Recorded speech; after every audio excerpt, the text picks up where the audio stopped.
Party people, welcome once again to the Party of One podcast, the actual play RPG podcast where the gaming table is always set for two.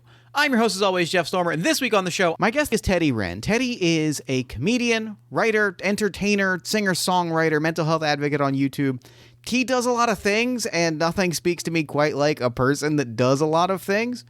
Surprisingly, I feel a very similar energy. You can find his work on Instagram at Teddy Wren, and you can find him on YouTube at Mr. Teddy Wren. And of course, as always, you can check the show notes for more information. We sat down to make characters and explore the game The God of Spite and Violence by Brandon O'Brien. This is a game inspired by stories like Monkey Man, Kill Bill, the John Wick movies, about an angel, a person living a calm, idyllic life full of love and comfort, and the devil, a domineering force of evil whose reign of control has ruined the angel's life, and exploring the world of vengeance and violence and what it means to take yourself back when everything has been taken from you.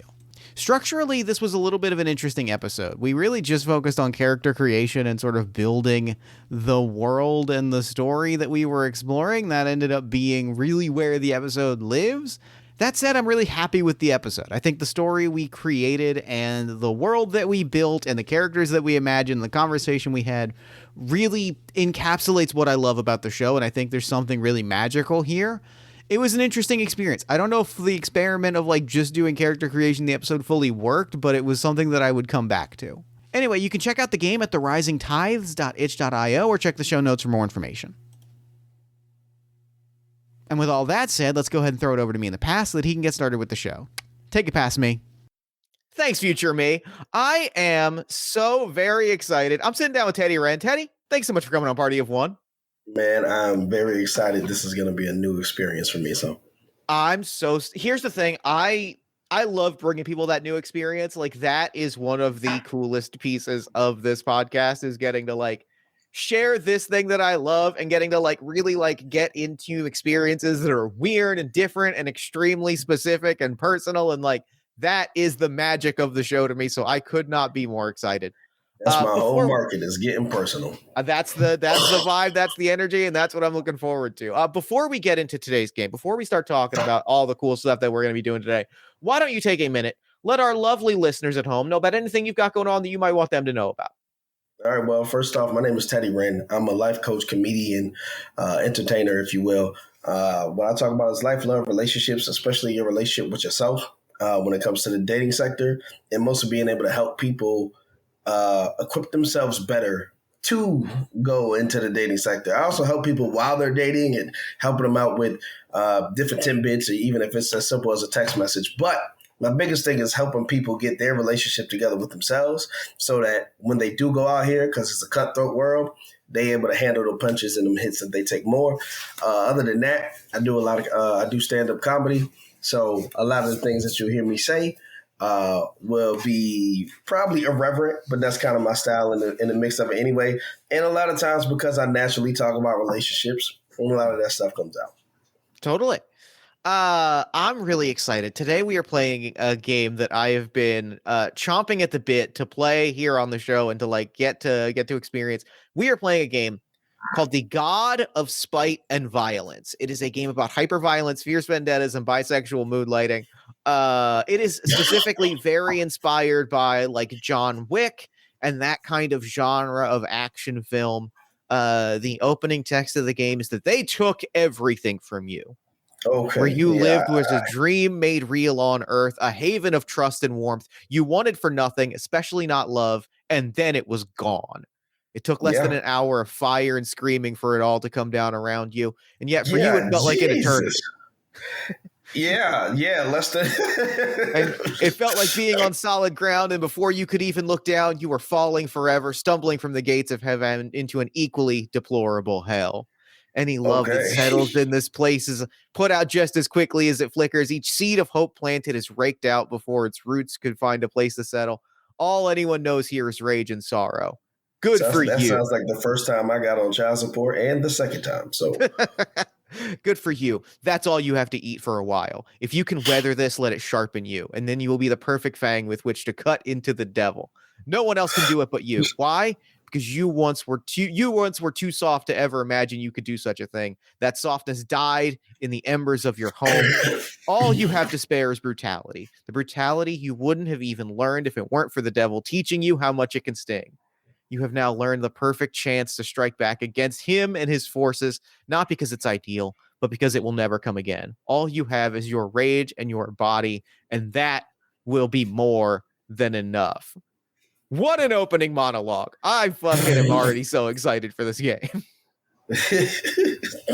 Now, have you played this before? I have never played this before. I have read through the game. I love the vibe of it, and also I really love the genre touchstones of John Wick and Monkey Man and Kill Bill, and like that kind of genre of revenge thriller is one of my favorite things.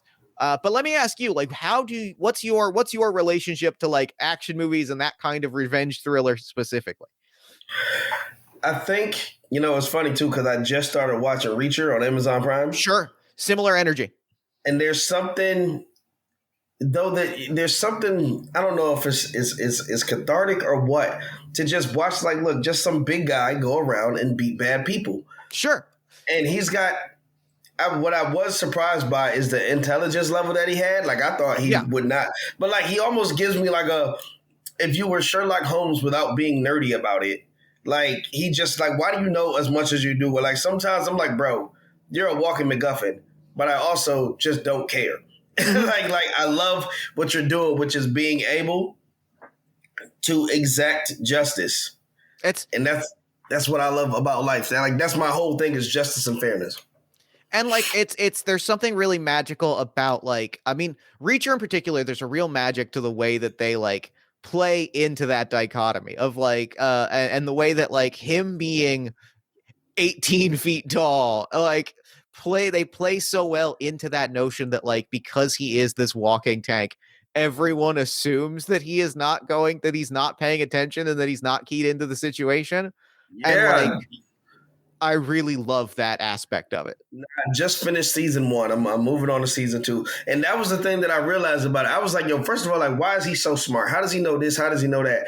And then I thought about it. And I thought about the writing. Not to say that the writing is like Oscar level or anything like that.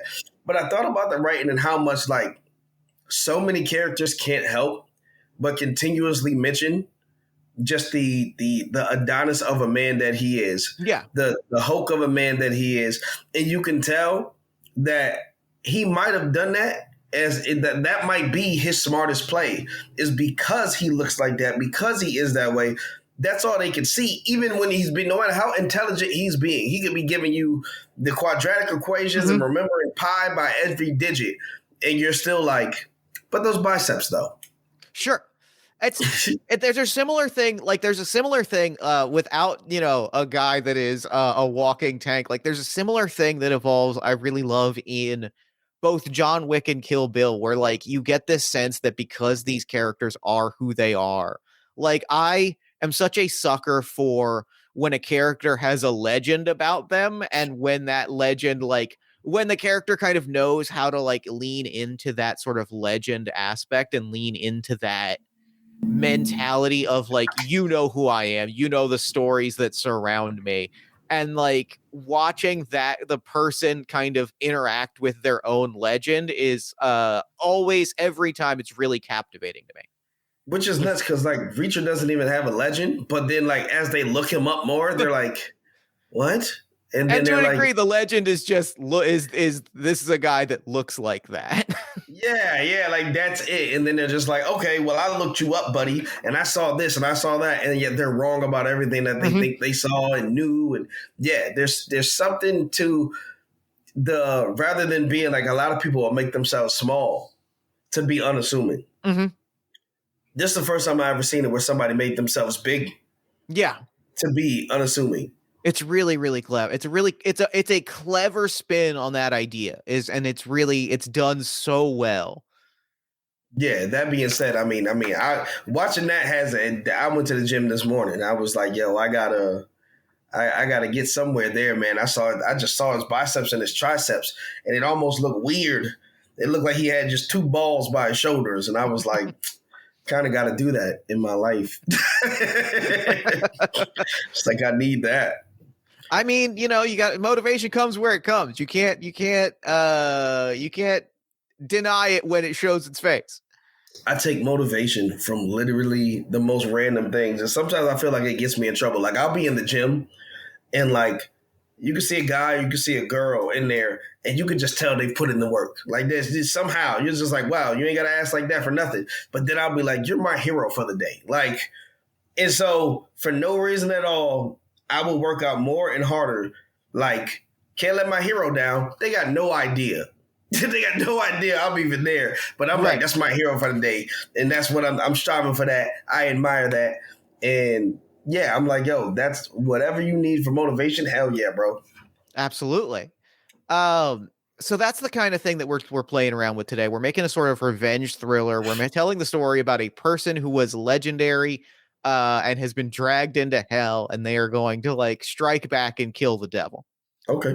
So fundamentally, like really where we're going to start is we're going to start by imagining an angel, somebody who was wronged and is going to fight their way back. Old me before heartbreak. Okay. Only before heartbreak. Yeah.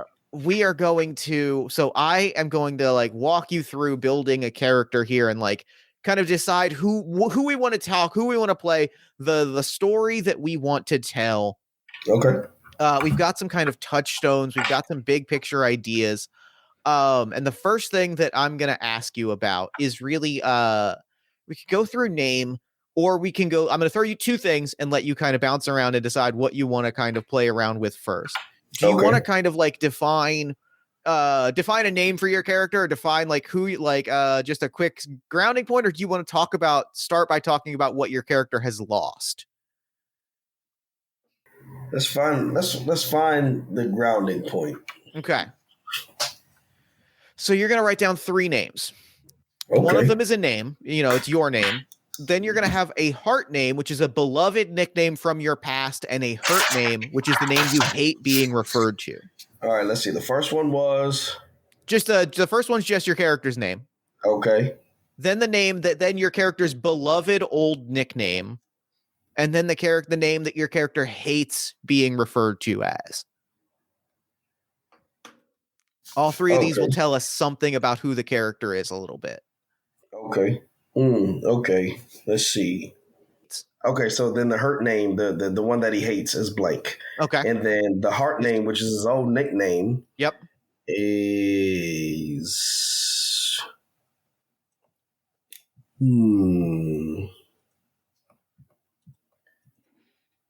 old nickname is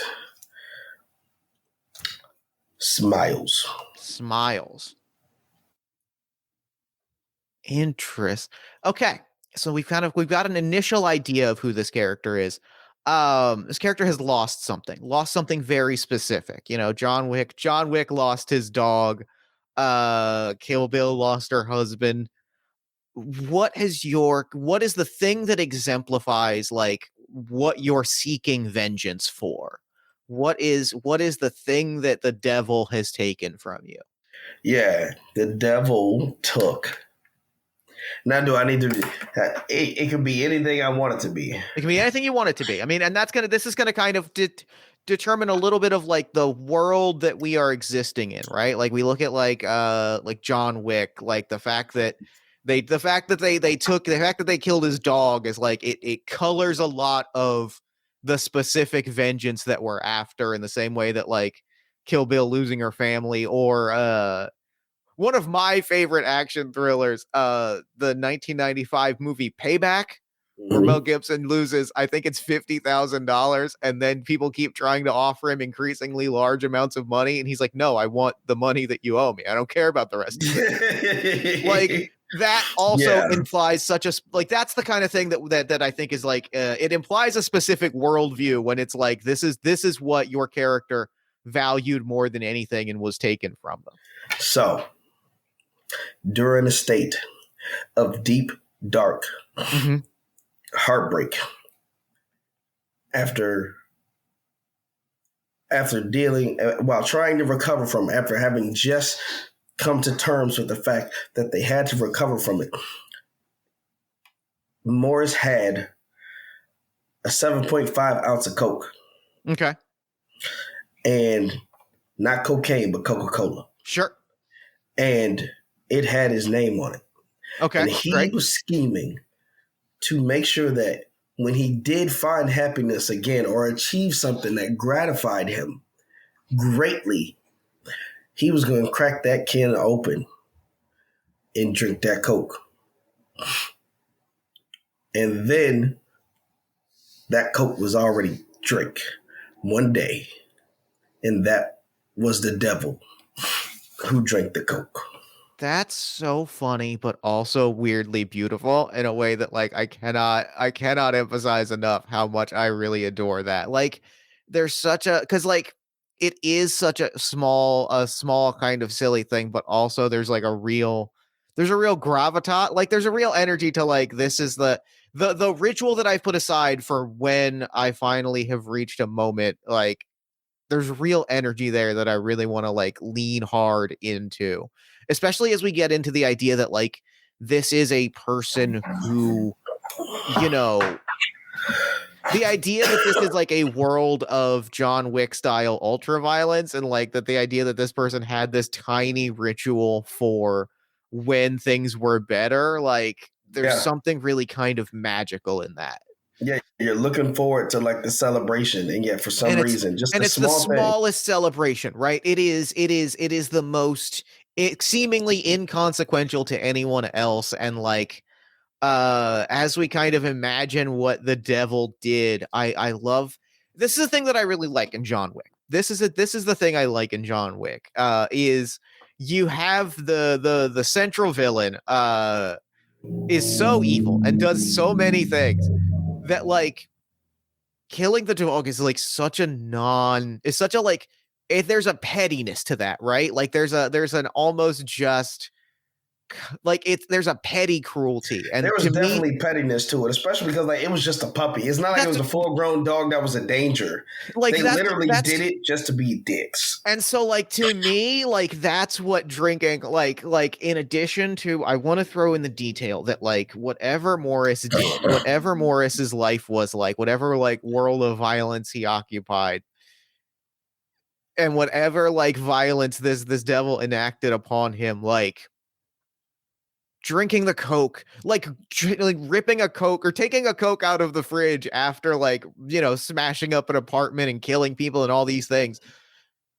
It also tells me that this person is just straight up a dick. And like that energy is so important to me that like there is like an almost just like rudeness that I think I really want to lean into as I start to imagine this devil character. Yeah. Okay, great.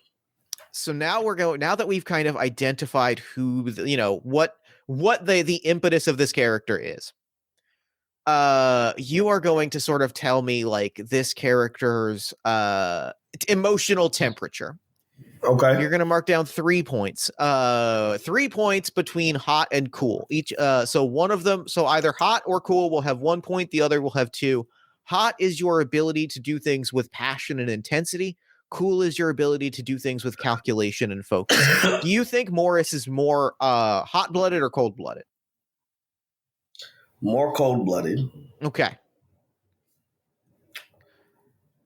What like talk to me about like how that manifests, or like what his personality takes shape as. So the core self of him is more cold-blooded, more, you know, we can de-escalate this. There's always another way. We could talk no jutsu about this. Sure. And then at the same time, when something does not align or does not make sense, something is ignorance and pushed to that level, he's very sound of mind. However, its presentation is very Hulk-like, very, you know, very abrasive, even though whatever's coming out of his mind and everything he's doing is still significantly conscious and authentic to what his intention probably was when he was cool. I like that. I like that energy a lot. Okay. The other thing that you're going to define is whether your character is more hard or sharp. Hard is doing things massive and brutal, like lifting and breaking heavy things. Sharp is your ability to do things that are fine and accurate, like hitting a small target with a bullet or a blade. Do you think that Morris acts in a way that is more hard or sharp?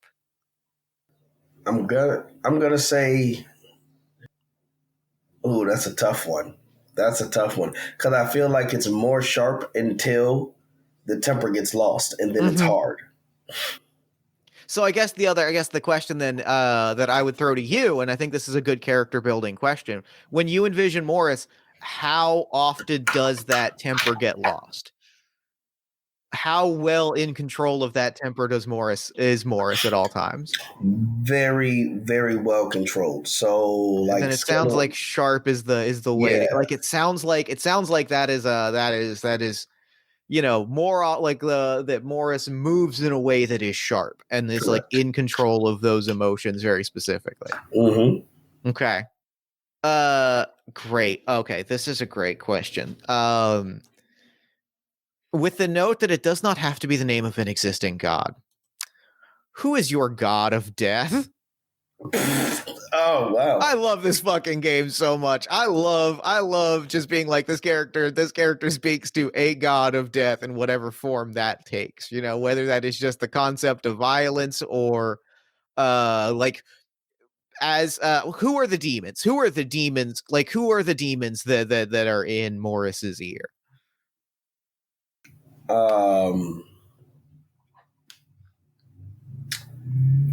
I think there would be a self-loathing that would become kind of like the bane of his existence, if you will. So like if he himself, like if he was Kratos and therefore he was a god himself, it'd almost be kind of like a century aspect. Sure. So he would have his own version of like a void. Maybe we call it the void. Maybe we call it like that endless abyss that like when he loses that temper, when that takes over, there is that endless abyss that just kind of sits there. That's very, like very compelling to me. We will call him Sam. Okay. What's Morris's signature weapon? Signature weapon. Ooh.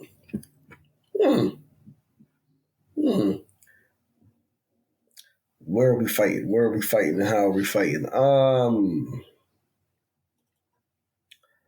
don't want it to be a gun. I want it to be sure. Already a good here's why I feel like that's a great. To me, anytime an action movie is like it's not gonna be a gun, you have to open the door to something that is more striking and weird, and like it always hits. Maybe that's just the fact that that my favorite movie is Highlander, and I think about like a guy having a fucking sword, but like the second that you're like, no guns, it hits every time. I mean, I like the idea of a gun, but I also like the idea of somebody who kind of like gets up close and personal, but also can projectile, if that makes sense. Like, yeah. So I feel like he has an arrow, but no bow. Oh, interesting. Really? Okay, cool. What are 3 areas of knowledge that Morris carries with him? 3 areas of knowledge? Yeah, 3 areas of expertise: chemistry, religion, engineering. They can be esoteric, or they can be broad, they can be hyper specific.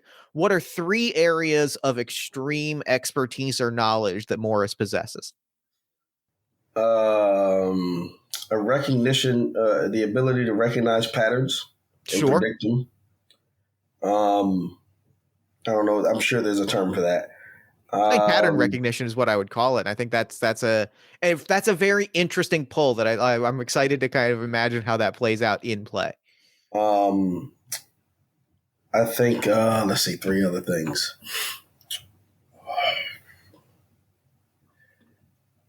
I would say engineering, but let me like a kind of like the default nature of certain things, like because that also lends into like some of the way you can look at a pattern, but being able to kind of understand behavior.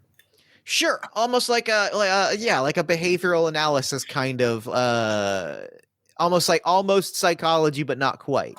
Correct. Sure. And then I want there to be like a, let's say, three natural skills. Since it's mostly, and then now this could be anything: physical, mental, And yeah. This is just an area that your character is an expert in. And he can sing. Oh, I didn't see that one coming, and I'm very delighted by that. Okay, so now that we've got all these details, take a second and think about it, and then like put them all together and talk to me about who Morris is as a person, what his life is like, where is he, like what is he as a person, and like where is he, like what are the details of his life, and like in the moments before the devil took everything from him.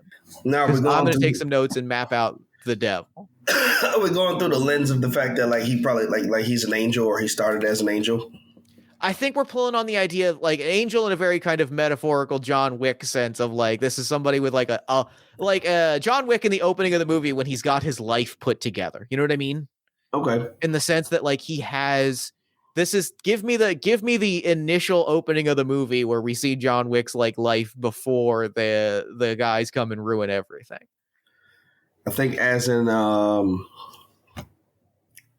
while always having a sense of right or wrong, he leaned more toward the good side, and always trying to be what would be more considered hero than villain. And as he began to explore more of the world, he started to doubt what necessarily was the white or the black, and started to see more shades of gray. In exploring more of the shades of gray, he was still very much northern compassed toward the white or the good side. However, he began to slip more into grayness and more into doubt. But before he was able to really make a decision, that decision was almost made for him by having things ripped away from him. And he starts to go more dark. And as he dislikes the darkness, he keeps trying to figure out ways to find his balance between not going too white to the point where he is as ignorant as he once was, but he can find his balance, and then he just can't seem to get there, and then everything was ripped away before he got the opportunity to fully get back to either all white or closer to white, or but he didn't want to be dark anymore. Sure. And now he's kind of left in that state of like, I think I'm going to have to just be dark and stay here. But he himself does not enjoy that facet. Yeah, right. For sure.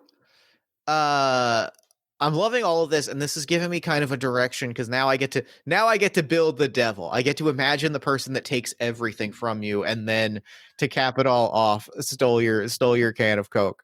Because like what immediately pulls to me, where I want to like counter that in the biggest way possible, is like not necessarily like there's the thin line between the person that like wants to see the world burn and is like pure chaos, or rather the person that like wants to take the shortest path at all times. And I think that's the kind of evil that really feels like the honest opposite to where you're planting Morris a little bit, is like if Morris is like trying to walk the straight and narrow, then somebody that like is not necessarily like it's not the Joker, but is that sense of I'm just walking I do not feel any sort of moral compulsion, right? Like, Well, yeah, because like he's trying to be on the right side, right? Like there's no yeah, such thing as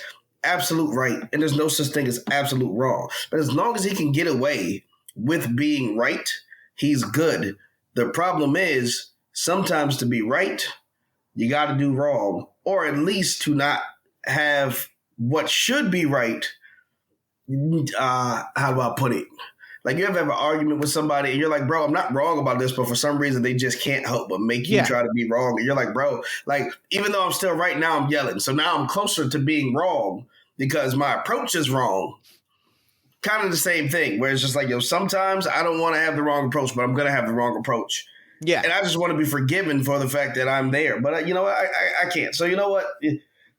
What do I do? Do I do the thing that is absolutely 1000% capable that gives me some sense of vindication, or do I keep trying to walk the path of like, oh, it'll pay off? like if I don't kill anybody, it'll pay off. If I don't do this, it'll pay off. And kind of like that scratching at the door of like, do I break? Do I not break? Do I snap? Do Yeah. I not snap? Yeah, and so like to me, yeah, the real opposite of that uh is like there's the real opposite of that of me is like what I would describe as like the freedom of unethical behavior.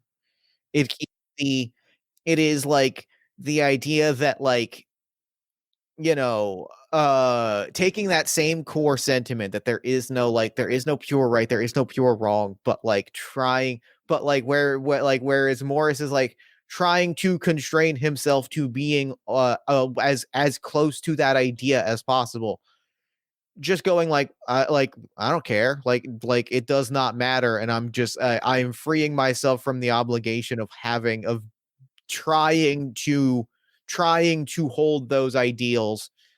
And so like I get to the idea of somebody that has taken every sort of opportunity, has sort of like allowed themselves at every impasse to say like this uh what is it? Taking the easy route in every way, but knowing that the easy route, every time you take the easy route, someone will suffer or someone will die.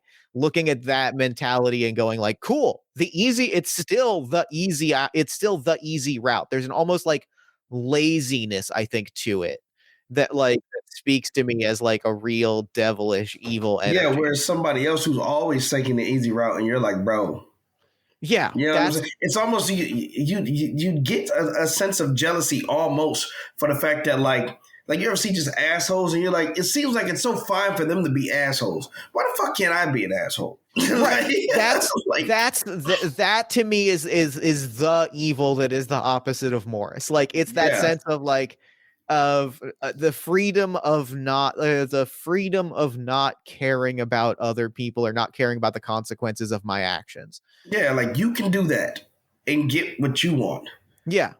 and yet I feel like I could never do that and And get what s I want. and so the things that speak to me, like the things that stand out to me are like money and like violent opportunity. Those are the things that jump out to me. Those are the things that feel like the opposite of Morris. And so I'm saying that the devil's name is Houston Carlisle, and Houston Carlisle is like a military contractor mercenary. I have a bunch of points to like flesh out what Houston's crew or like villainous forces look like.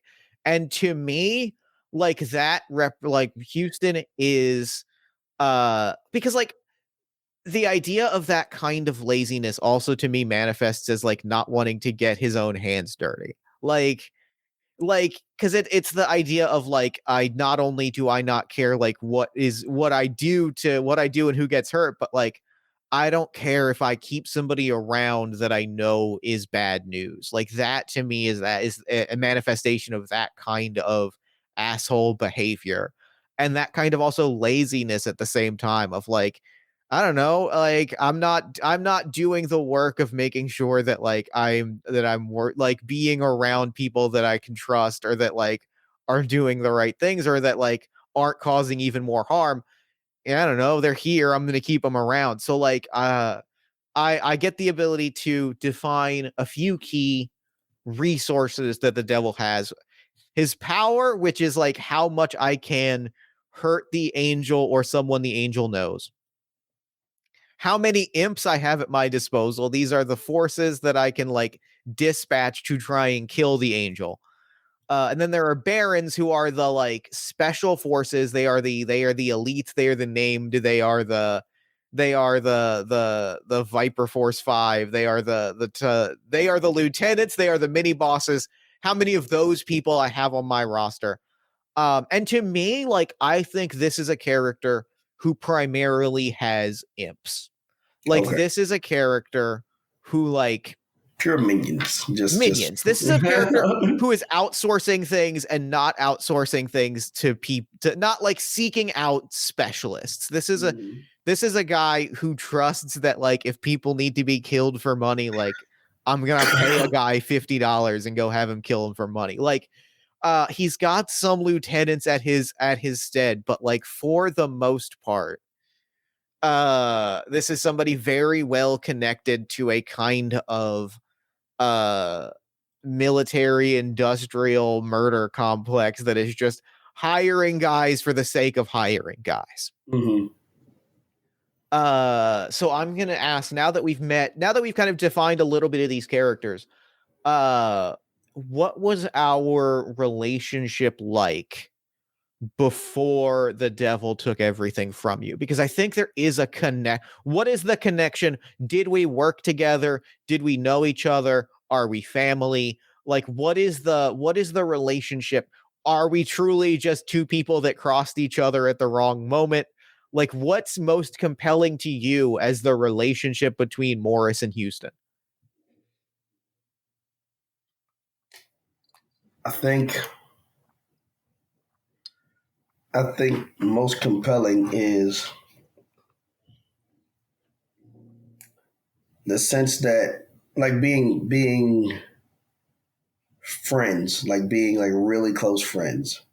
Like there's an aspect to the severance of going from a level of friendship that is so high, so capable of being flexible, and yet one person may understand the flexibility and the other person only understands it in a rigid way. And so because of the rigidity of that, like for all I care, you know, the devil could have been secretly in love or something like that.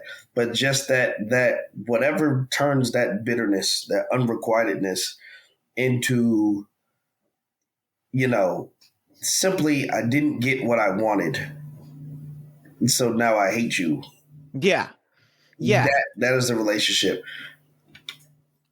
And maybe this is just because of who I am and where I have spent the majority of my life and the media that I have spent the majority of my life obsessed with. But like where I go, that the unrequited sense that I go to immediately, if you give me the opportunity to make a Vegeta, I'm gonna make a Vegeta every single day of my life.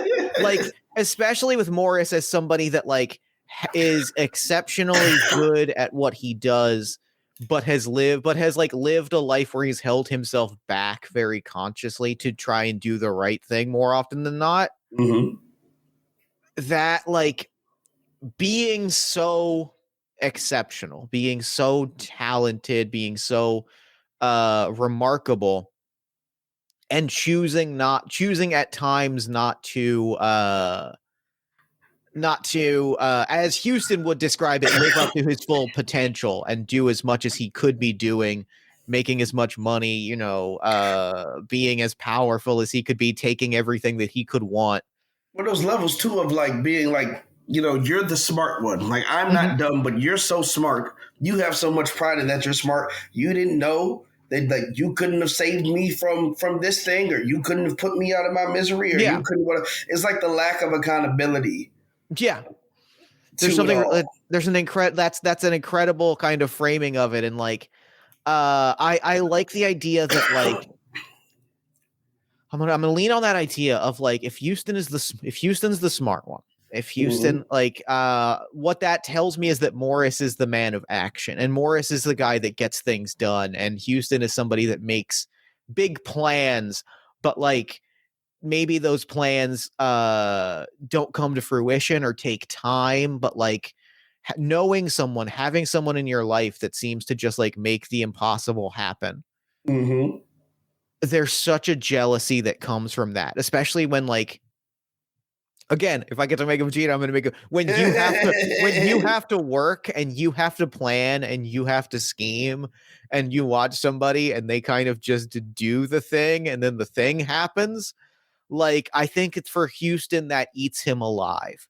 Like that is where the like, and I almost like there's a very nice contrast here of Morris being one guy who carries an arrow, not even a bow and arrow, carries an arrow, and Houston being somebody that had to make an entire like corporation or organization, basically assemble a small army to do his work. And like, I spend so much time looking at one guy with an arrow strapped to his back who seems to do the thing that me and my 50 some odd paid mercenaries and 4 hired lieutenants and all of these things like seems to be more capable than all of what I have painstakingly built over hundreds of hours and thousands of phone calls and like years of my life. You're just better at this than I am. eats me the fuck alive. Like that's so compelling to me. Of just that's like the almost like the Lex Luthor thing. I mean, he's had different motivations a little bit, but very Lex Luthor in terms of like I have had to scrape and you just showed up and seem to have this supernatural gift. I really love that, and I think the appreciation of that gift.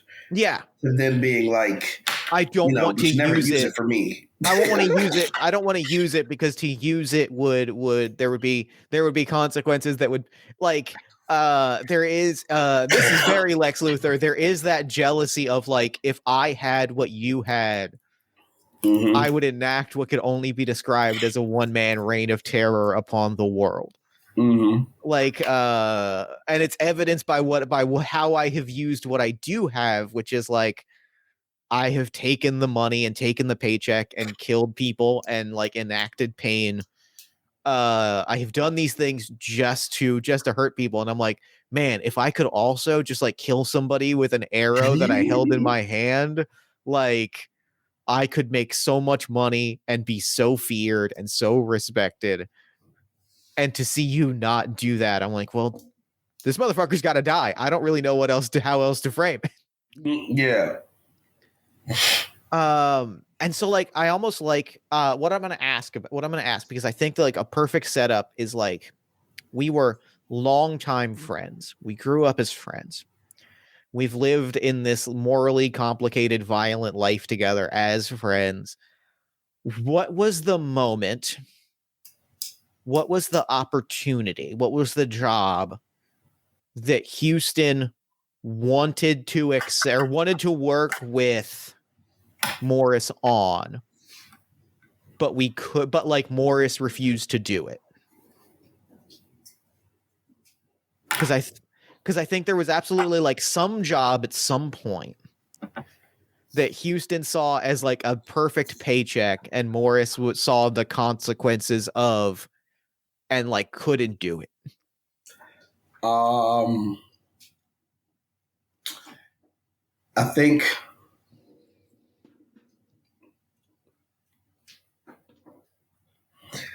it should be something like maybe they were both almost like freelancers. Like they were friends, but they weren't partners. Yeah.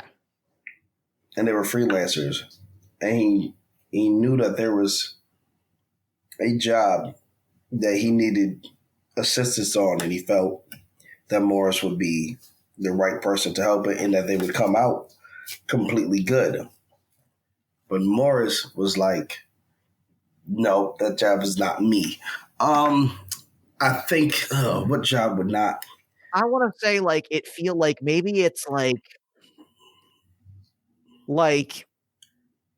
Well, he doesn't want to kill. Like he can kill, but he tries really hard to not kill. Then it feels like killing somebody has to be the job. Like if that's Morris's line, it's got to be the defining line between us is that Houston is like, I don't know, somebody wanted me to kill when it was a paycheck, so I'm going to do it. Yeah, so like between the killing and the fact that like sometimes people just want you to do bad stuff to good people. Yeah. And you're just like, bro, I'm not, like his compass of justice and fairness is so strong that it's just like, even if you wanted me to just do something to someone who was undeserving, I wouldn't do it. So like he won't work just for the check. He'll do the work, but he won't just be like, oh, I'm going to go do it just because, whatever. This is great. This tells me exactly, I think, what I want to pitch you that I think it is. Okay. Because that tells me that I want it to be both of those elements at once. I want it to be both a sense of Morris as like a person who won't hurt someone who is undeserving, and also Morris won't kill. Mm-hmm. It's got to be that like a progressive politician has been making waves. Somebody has put out like a very expensive bounty, and Houston is like, it's a paycheck and like it's enough money that like we could retire. And when I take this job, like I don't know if I'll make it out. But I want you to help me make it out. And it's like, bro, but what you're doing is fundamentally evil. It's like, I don't care. Like, yeah, and I'm going to do it once and never do it again. And I want you to make sure that I walk away from this. Yeah. And then Houston goes and whether it's, I don't know, fucking gets injured or some shit in some way where it's just like, well, this wouldn't have happened to me if you would have just done the job I asked you to do. Yeah. Like I lost an eye or whatever the fuck. I lost a hand or some shit. Eye patches are so fucking cool is the thing. Eye patch is very fucking cool. Yeah, like lost an eye, the job went sideways, and like Houston, here's I think the added detail that I want to throw in about the relationship between these two characters. Okay. This also brings in a big piece of Houston, what I've been describing as Houston's personality, like the fundamental laziness at the core of Houston. I think like once this job goes wrong, Houston's in an eye patch. He wants Morris to suffer. Mm-hmm. But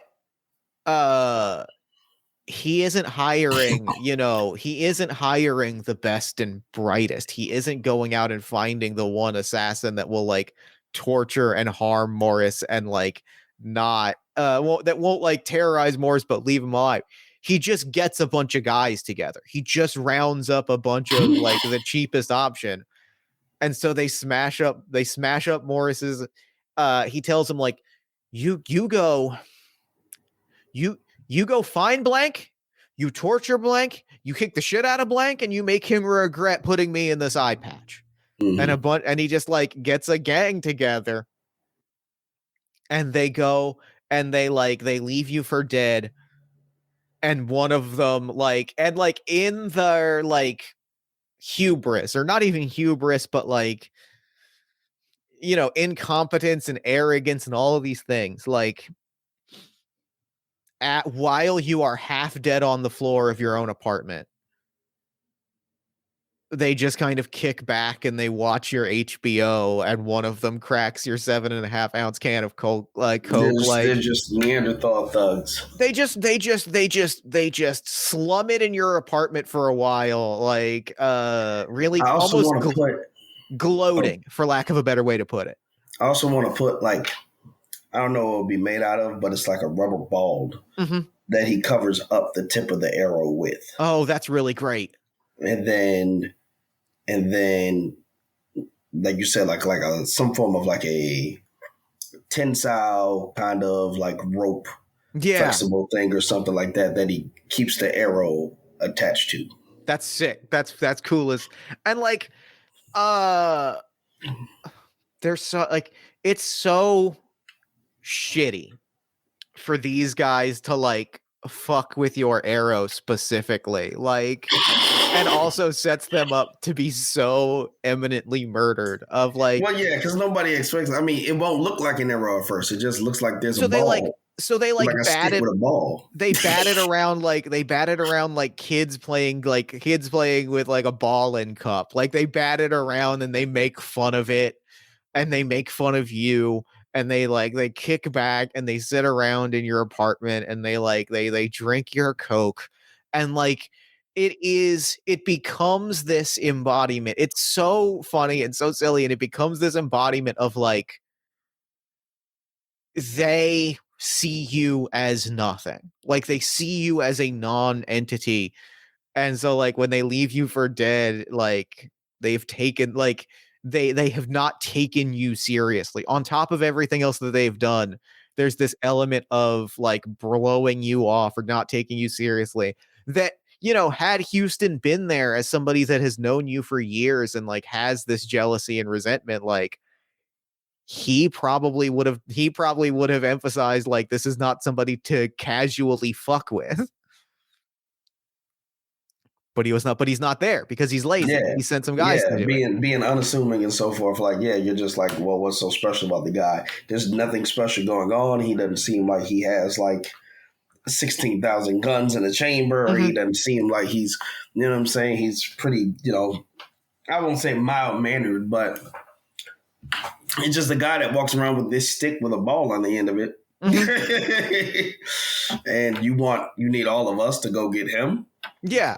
So like 15 guys roll up on this apartment and they find this very like unassuming person. And they beat the shit out of him and they think that they've killed him. They think that they've pushed him as close to death as they can. So they kind of like take, and they're like, it even kind of adds to the the characterization of these goons that they like. Maybe that's why they sit around your apartment.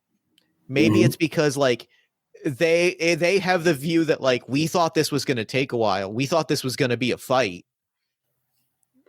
They're not expecting. So they're just at my apartment waiting for me to get there. Or I think they're at your apartment after they've ambushed you and after they've left you for dead. They're like, we thought this was going to take like an hour. Let's crack some sodas and watch the game on the TV for a while because you've got a nice flat screen TV. And like, they're like, the boss isn't expecting us back for a couple hours. Let's enjoy it while this guy lays bleeding out on the floor. Oh, okay. Interesting. Okay. You got to come back from that. And then they all kind of like roll out. And that is where we leave. Like, that is where we kind of see this character, in his opening moments is like, that's kind of the ultimate disrespect is that they didn't even respect your space. Mm-hmm. Okay. I love this. Okay. This is so I guess like I want to say like what does it look like? How does Morris I guess change or sort of reforge himself or refocus? Like what does that transition into this now becomes a revenge story look like for Morris?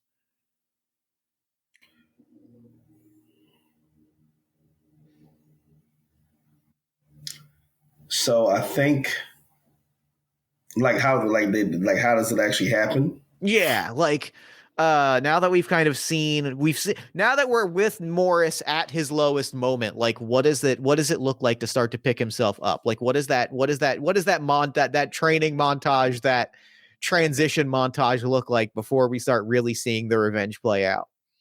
Okay. So I think his initial was his arrow with the ball and so forth. Mm-hmm. I think that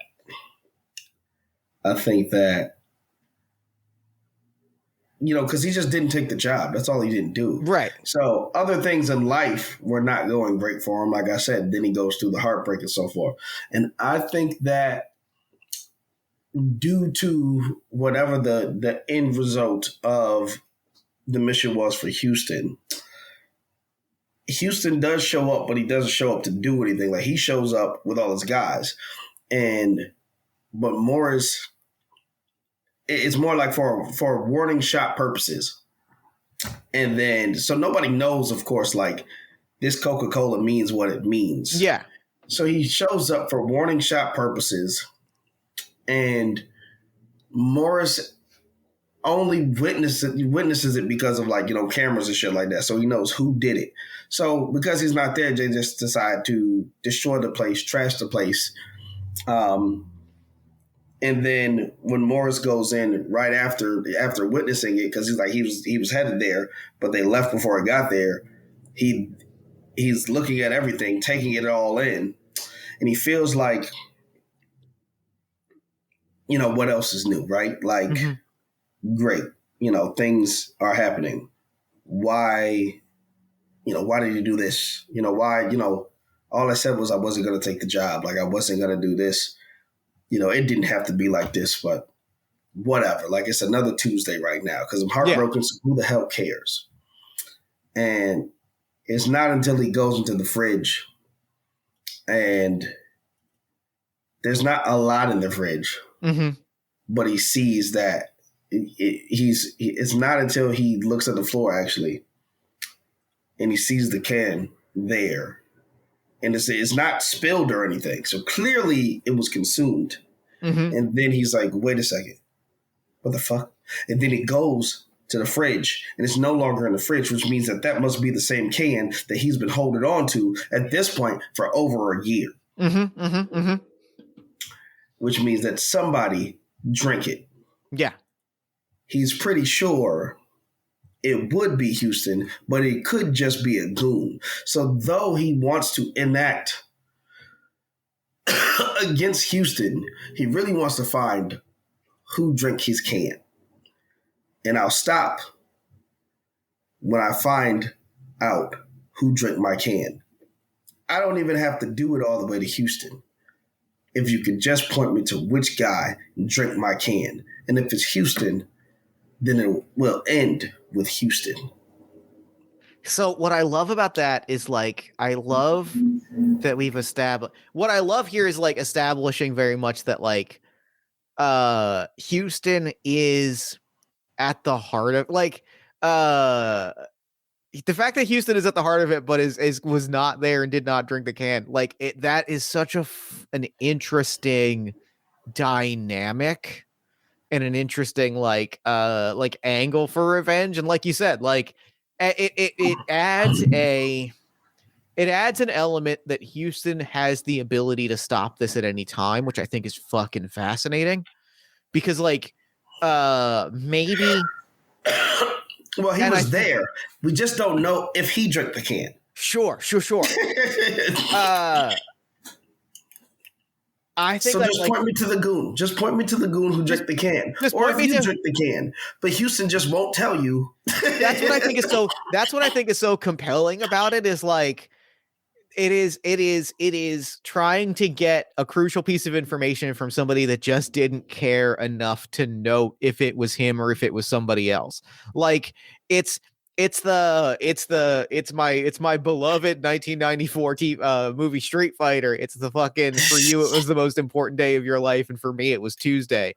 Like, yeah, it was just a can. I think he just won't Houston, tell you I drank it. For Houston, I don't even think he necessarily knows if he drank it. And I think that's what sets these characters really on a crash course for violence, is, like,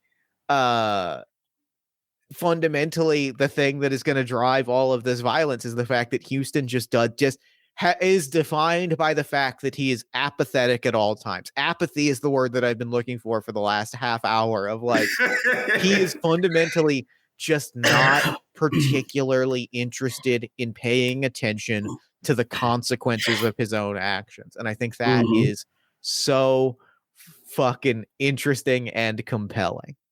And it's just like, because nobody knows what the can means. Yeah. So at that point, it's like, it's even still more like somebody like that who probably at that level is a narcissist, like a real bad narcissist. At that level will probably be like, you're doing all this and it's just for a can of Coke. It's not because I showed up and tried to do something to you. It's not because you hate me or because I did wrong. Like, it's almost like you're still not getting the recognition for the fact that you did anything other than you're just like, it's just a can. Mm-hmm. And he just, and so Morris just goes around asking everybody, did you drink my can? That's so, and that's fuck. Here's the thing. My leg is actively shaking at how like exciting this dynamic is between these characters, and like imagining the violence that is set to unfold, which makes it difficult for me to say that I think that's where we leave it for now. Okay, I think that's great. Yeah, I'm so stoked. This was such a cool. Let me ask you this. Thank you so much for taking the time.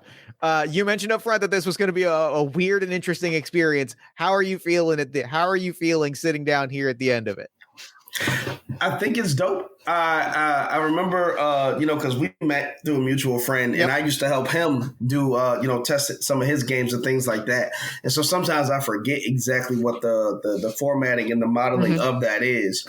And so I was like, dang, I should have came in with a little bit more. But at the same time, thinking on the spot, that's literally what my videos are online. Like, people ask me a question, and I'm thinking on the spot to give advice. So I kind of get a thrill off of being like, damn, I got to make this good. And so I hope that I can find different ways to just sharpen that tool to be able to make it even more, I don't want to say twisty and windy in the sense of, as if it was like a mystery thriller, but just to make it even more like, oh, wow, like just didn't see that. Just didn't see that. Like, so, yeah, I think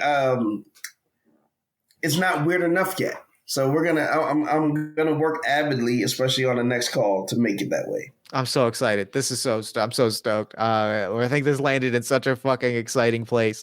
Real quick, before we wrap things up, where can people find you and your work online? So people can find me pretty much Teddy Wren anywhere. So TEDDYREN. On TikTok, it's Mr. Teddy Wren. So just put an MR in front of it, just a gentleman. And everything else, Facebook, IG, YouTube, it is Teddy Wren. Literally everywhere. I try to keep it simple for people. And that's why I talk about life, love, relationship advice. And from the lens of, if your best friend was able to give you advice after studying 20 years of all versions of social dynamics, women's psychology, dating dynamics, and so forth, but at the same time, they just held you accountable so that they could have the truth of the story to help you build your strongest self. It's almost like a personal trainer who's your best friend. Love that. Love that a lot. Well, thank you so much for taking the time. This was such a fucking phenomenal experience. And now I'm going to throw it over to me in the future so that he can wrap up with the show. Take it, future me. And I'm going to stop these recordings.